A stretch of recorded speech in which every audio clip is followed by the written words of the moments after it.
Once again, welcome to the ABC show. I am Kwame Mati. Today, I want to touch on gathering experience while you wait for your dream job.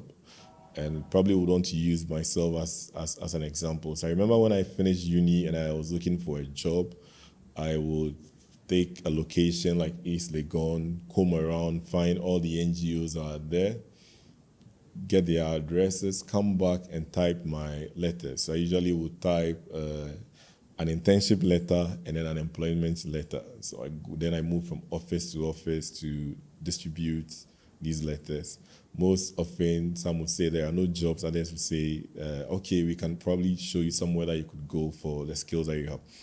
And I remember once going into an architecture firm where the lady came and asked whether I was an architect and whether I was trained from tech. And I said, no, I wasn't an architect. I had read development studies and was looking for an NGO job. Then she directed me to a place where I actually got my first job.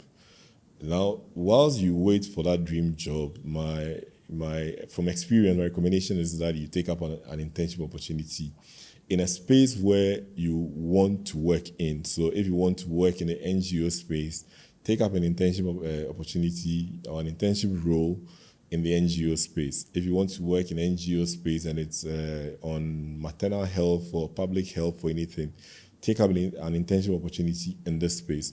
This gives you the opportunity to learn on the job, learn the language of the job, learn how things are being done, and also show that you can actually do the work if you're given the opportunity.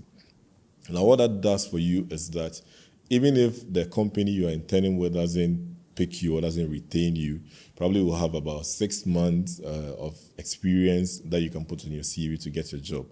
And I can also promise you that if you go in to do internship in any organization and you really do it well and do it diligently, there's no way that an opportunity will come and they'll let go of you, unless you're in a space where you know that it requires government to say, okay, we are recruiting or not. But if you're in the NGO, if you're going to the NGO space, for example, then that you should also look at an NGO that falls within the experience that you're looking for. And also for people who are not in the NGO space, because I find myself in the NGO space, also find an area where you think that you want to work in and then find an internship role in.